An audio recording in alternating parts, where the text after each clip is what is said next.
ಇತ್ತೀಚಿನ ಸಂಚಿಕೆಗಳನ್ನು ಜಾಹೀರಾತಿನ ಕಿರಿಕಿರಿ ಇಲ್ಲದೆ ನೋಡಿ.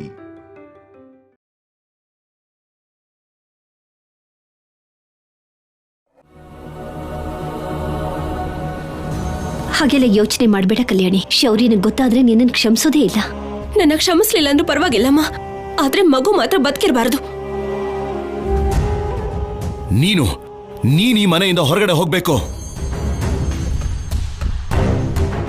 ನಾಳೆ ಬೆಳಗ್ಗೆ ಈ ಮನೆಯಲ್ಲಿ ಇರಬೇಕಾಗಿರೋದು ನೀನು, ನಾನು. ನೀನೇ ಡಿಸೈಡ್ ಮಾಡ್ಕೋ.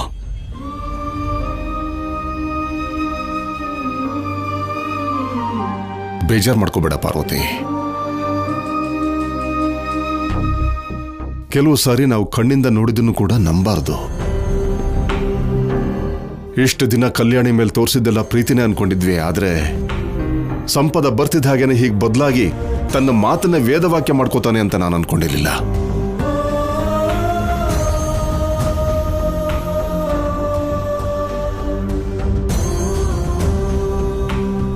ಅನುಪಮ, ಇದೆಲ್ಲ ನಿಜನಾ? ಕಲ್ಯಾಣಿ ಮಗುನ್ ಯಾಕೆ ಸಾಯಿಸ್ಬೇಕು ಅನ್ಕೋತಾಳೆ? ನನ್ನ ಕಲ್ಯಾಣಿಗೆ ಯಾಕೆ ಹೀಗಾಗ್ಬೇಕು? ಯೋಚನೆ ಮಾಡ್ಬೇಡಿಮ್ಮ. ಈಗ ನಾವು ಯೋಚನೆ ಮಾಡ್ತಾ ಕೂತ್ಕೊಂಡ್ರೆ ನಿಜವಾಗ್ಲೂ ಕಲ್ಯಾಣಿನೇ ತಪ್ಪು ಮಾಡಿದಾಳಂತ ಒಪ್ಕೊಂಡ್ ಹಾಗಾಗ್ಬಿಡುತ್ತೆ.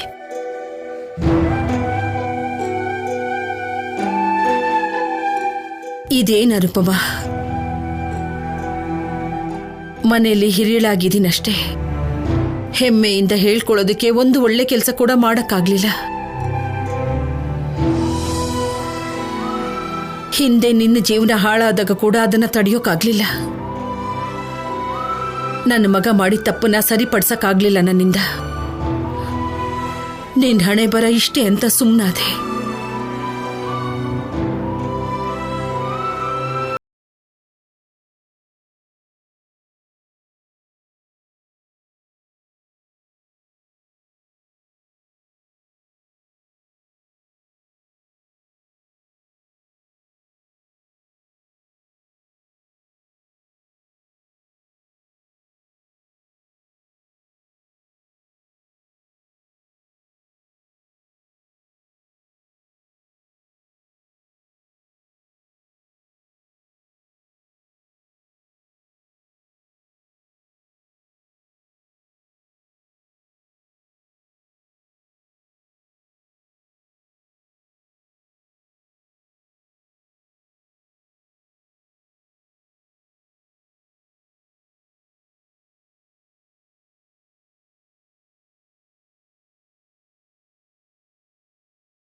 ಪುಸ್ತಕದಲ್ಲಿ ಮಾತ್ರ ಇದೆ.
ನೀವು ಹೀಗೆ ಡಲ್ ಆಗಿದ್ರೆ ಚೆನ್ನಾಗಿರೋದಿಲ್ಲ. ಆಗಿದ್ದೇನೋ ಆಗೋಯ್ತು, ಬಿಟ್ಬಿಡಿ ಸರಿನಾ? ನಾಳೆ ನಿಮ್ಮ ಲೈಫಲ್ಲಿ ಕತ್ಲೆ ಹೋಗಿ ಬೆಳಕು ಬರುತ್ತೆ ಅನ್ನೋ ನಂಬಿಕೆ ನನಗಿದೆ ಶೌರ್ಯ. Good night.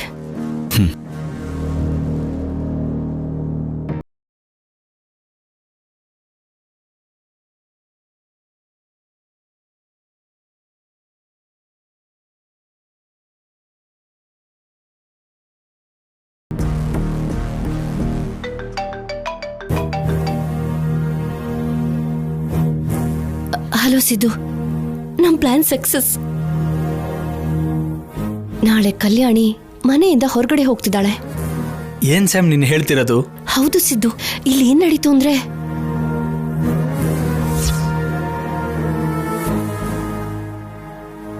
ನನ್ನ ಕ್ಷಮಿಸ್ಲಿಲ್ಲ ಅಂದ್ರೂ ಪರವಾಗಿಲ್ಲಮ್ಮ, ಆದ್ರೆ ಮಗು ಮಾತ್ರ ಬದುಕಿರಬಾರದು.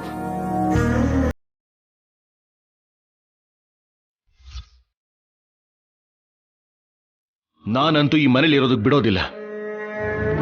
ಕಲ್ಯಾಣಿ ಈ ಮನೇಲಿರೋಕೆ ಅವಕಾಶ ಇಲ್ಲ.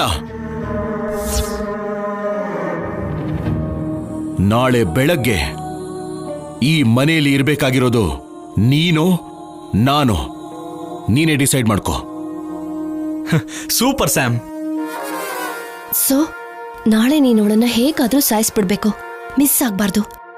ಅರ್ಥ ಆಯ್ತಾ? ಮಿಸ್ ಆಗೋಕೆ ಬಿಡಲ್ಲ ಸ್ಯಾಮ್. ನಾಳೆನೆ ಅವಳಿಗೆ ಕೊನೆ ದಿನ. ಓಕೆ ಸಿದ್ದು, ಬಾಯ್ ಸ್ಯಾಮ್.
ಯಾವಾಗ ಬೆಳಗಾಗುತ್ತೋ ನನ್ ಕನಸು ನನಸಾಗುತ್ತೋ ಇಷ್ಟು ದಿನ ಕಾದೆ ನಾನು ಇನ್ನು ನಾನು ತಡಿಲಾರೆ ಇನ್ನೂ ಬೆಳಗಾಗುತ್ತಿಲ್ವೇ ಈ ರಾತ್ರಿ ಕಳಿತಿಲ್ವೇ ಇನ್ನೂ ಬೆಳಗಾಗುತ್ತಿಲ್ವೇ ಅರ್ಧ ರಾತ್ರಿಲೇನೆ ಕಾಗೆ ಧ್ವನಿಲಿ ಚೆನ್ನಾಗಿ ಹಾಡ್ದೆ ಅಲ್ವೇನ್ರಿ? ಹಾಗಂತ ನೀನ್ ಅನ್ಕೊಂಡ್ರೆ ಆಗಲ್ಲ, ಕೇಳೋರು ಹೇಳ್ಬೇಕು. ಅಷ್ಟಕ್ಕೂ ಇಷ್ಟ ರಾತ್ರಿಲಿ ಆ ಹಾಡನ್ನ ಯಾಕೆ ಹಾಡ್ತಿದ್ಯಾ? ಅಂದ್ರೆ ಪಾಪ ಕಲ್ಯಾಣಿ ಬೆಳಿಗ್ಗೆ ಆಗ್ತಿದ್ದಂಗೆ ಮನೆಯಿಂದ ಹೊರಟೋಗ್ತಾಳಲ್ವರಿ, ಶೌರ್ಯ ಹೊರಟೋಗು ಅಂದಲ್ವಾ, ಅದನ್ನ ನೆನೆಸ್ಕೊಂಡ್ರೇನೆ ಬೇಜಾರಾಗ್ತಿದೆ. ಅದಕ್ಕೆ ಹೀಗೆ ಹಾಡು ಹಾಡ್ತಿದ್ದೀನಿ ನಾನು. ಪಾಪ ಅಂತ ನೋವಲ್ ಹಾಡ್ತಾ ಇರೋ ಹಾಗಿಲ್ಲ ಇದು. ನೀನು ನರಿ ಅಂತವಳು, ಒಬ್ರಿಗೊಬ್ರಿಗೆ ಜಗಳ ತಂದಿಟ್ಟು ಅವ್ರು ಬೈಕೊಳ್ತಾ ಹೊಡೆದಾಡ್ಕೊಳ್ತಾ ಇದ್ರೆ ನೋಡ್ತಾ ಆನಂದ ಪಡುವಂತವಳು. ಏನು ಅಂದ್ರೆ? ಏನೇ ಹೇಳು. ನನ್ನ ಗ್ರಹಚಾರ ತಾಂಡವ ಆಡ್ತಿರ್ಬೇಕಾದ್ರೆ ನಾನ್ ನಿನ್ನ ಮದ್ವೆ ಆದೆ ಅಂತ ಅನ್ಸುತ್ತೆ. ನೀವು ಪ್ರತಿಯೊಂದನ್ನು ನಾನೇ ಮಾಡಿದೀನಿ ಅನ್ನೋ ಹಾಗೆ ಯಾಕ್ರೆ ಹೇಳ್ತೀರಾ? ಆದ್ರೂ ಆ ಕಲ್ಯಾಣಿ ತಪ್ಪು ಮಾಡಿದಾಳೆ, ಶೌರ್ಯ ಪನಿಷ್ಮೆಂಟ್ ಕೊಟ್ಟಿದ್ದಾನೆ. ತಪ್ಪು ಮಾಡಿರೋ ಆ ಕಲ್ಯಾಣಿನ್ ಬಿಟ್ಟು ನನಗೆ ಯಾಕ್ರಿ ಅಂತಿದ್ದೀರಾ? ಕಲ್ಯಾಣಿ ಯಾವತ್ತೂ ತಪ್ಪು ಮಾಡಲ್ಲ. ಅನುಪಮ ಅಮ್ಮನ ಮೇಲೆ ಎಷ್ಟು ನಂಬಿಕೆ ಇದೆಯೋ ಕಲ್ಯಾಣಿ ಮೇಲೂ ಅಷ್ಟೇ ನಂಬಿಕೆ ಇದೆ ನನಗೆ. ಈ ಮನೇಲಿ ಯಾವುದೇ ತಪ್ಪು ನಡೆದ್ರು, ಯಾರಿಗೆ ನೋವಾದ್ರೂ ಅದಕ್ಕೆ ಮೂಲ ನಿನ್ ತಮ್ಮನೇ. ಅವನಿಂದಾನೇ ಇವತ್ತು ಮನೇಲಿ ಈ ಪರಿಸ್ಥಿತಿ. ಇಷ್ಟೊತ್ತು ನನಗ್ ಬೈದ್ರಿ, ಇವಾಗ ನನ್ ತಮ್ಮಂಗ್ ಬೈತಿದ್ದೀರಾ. ಕರ್ಮ ಕರ್ಮ. ನನ್ ಮೇಲೆ ನಿಮಗ್ ಪ್ರೀತಿ ಪೂರ್ತಿಯಾಗಿ ಹೋಗ್ಬಿಟ್ಟಿದೆ. ನಾನ್ ನಿಮಗ್ ಬೋರ್ ಆಗಿದ್ದೀನಲ್ವಾ? ಅರ್ಥ ಆಗ್ತಿದೆ. ಅರ್ಥ ಆಯ್ತು. ಬೆಳಿಗ್ಗೆವರೆಗೂ ನಿನ್ ಗೋಳು ಹೀಗೆ ಇರುತ್ತೆ. ನಾನು ಹೋಗಿ ಹೊರಗಡೆ ಮಲ್ಕೋತೀನಿ. ಅಯ್ಯೋ ಏನ್ರಿ? ಚಿಚಿ ರೀ, ನನ್ ಮಾತ್ ಕೇಳಿ. ಅಯ್ಯೋ ಅಯ್ಯೋ, ಪೀಡೆ ತೊಲಗ್ತು. ಇನ್ನೂ ಬೆಳಗಾಗುತ್ತಿಲ್ವೇ ಈ ರಾತ್ರಿ ಕಳಿತಿಲ್ವೇ ಇನ್ನೂ ಬೆಳಗಾಗುತ್ತಿಲ್ವೇ ಈ ರಾತ್ರಿ ಕಳಿತಿಲ್ವೇ.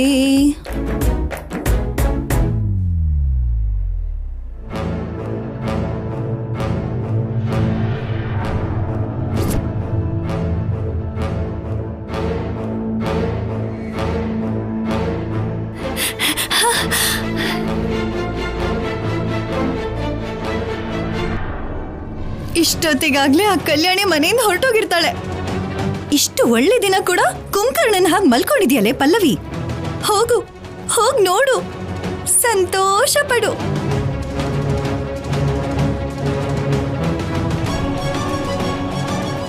ಕಲ್ಯಾಣಿ,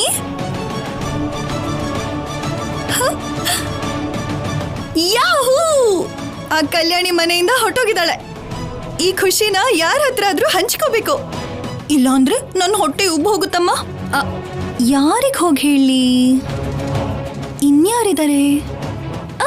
ಆ ಸಂಪದ ರಾಕ್ಷಸಿ ಇದ್ದಾಳಲ್ಲ, ಅವಳಿಗೆ ಹೇಳ್ತೀನಿ.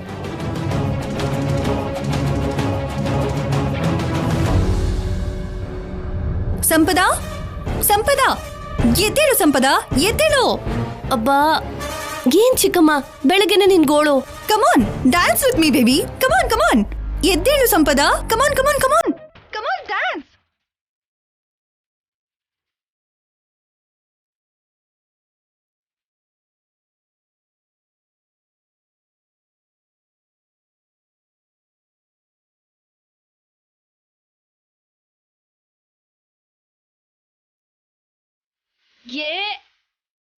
ಏನ್ ಬೆಳಗ್ ಬೆಳಗ್ಗೆ ನಿಮ್ ಕಾಟ?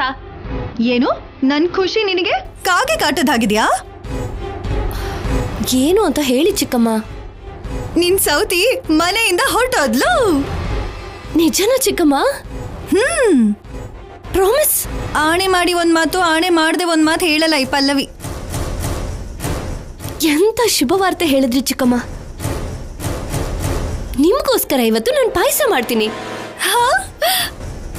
ಮೊದಲು ನಾನು ತುಳಸಿ ಕಟ್ಟೆಗೆ ಪೂಜೆ ಮಾಡ್ತೀನಿ. ಡನ್. ನಾನ್ ಫ್ರೆಶ್ ಆಗಿ ಬರ್ತೀನಿ. ಆಯ್ತಲ್ಲ ಕಡಿ. ಓಹೋ, ಆಯ್ತಲ್ಲ ಕಡಿ.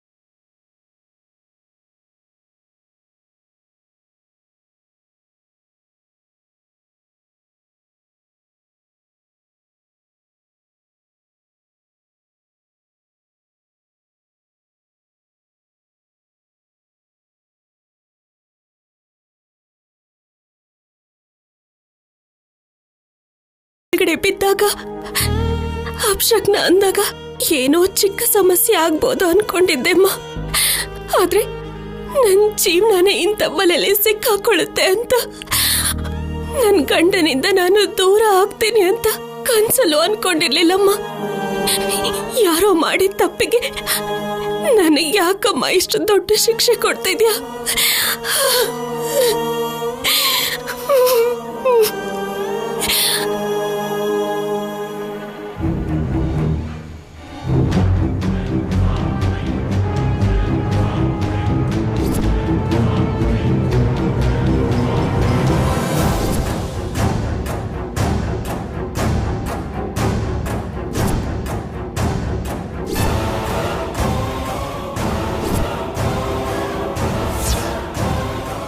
ಕಲ್ಯಾಣಿ,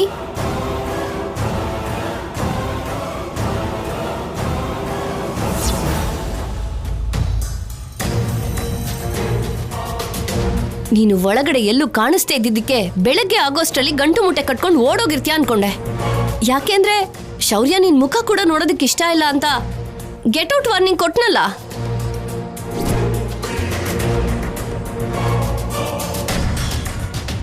ಓಹೋ, ಹೀಗ ಅಮಾಯಕಿ ಹಾಗೆ ಮುಖ ಮಾಡ್ಕೊಂಡು ದೇಹಿ ಅಂತ ಬೇಡ್ಕೊಂಡ್ರೆ ಕರ್ಗೋಗಿ ಕನಿಷ್ಠ ಕೆಲಸದೊಳಗಾದ್ರೂ ಇರ್ಸ್ಕೋತಾರೆ ಅಂತ ತಾನೇ ನಿನ್ ಐಡಿಯಾ? ಶೌರ್ಯ ಯಾವ ವಿಷಯದಲ್ಲಿ ಬೇಕಾದ್ರೂ ಕರಗ್ತಾನೆ ಹೊರತು ಮಗು ವಿಷಯದಲ್ಲಿ ಮಾತ್ರ ಕರಗಲ್ಲ. ನಿಜವಾಗ್ಲೂ ಕರ್ಗೋದಿಲ್ಲ. ಹೆತ್ತು ಮಗು ಪ್ರಾಣ ತೆಗಿಬೇಕು ಅಂತ ನೋಡ್ತಿರೋ ನಿನ್ನಂತವಳ ಯಾವ ತಂದೆ ತನಗೆ ಕ್ಷಮಿಸ್ತಾನೆ ಹೇಳು?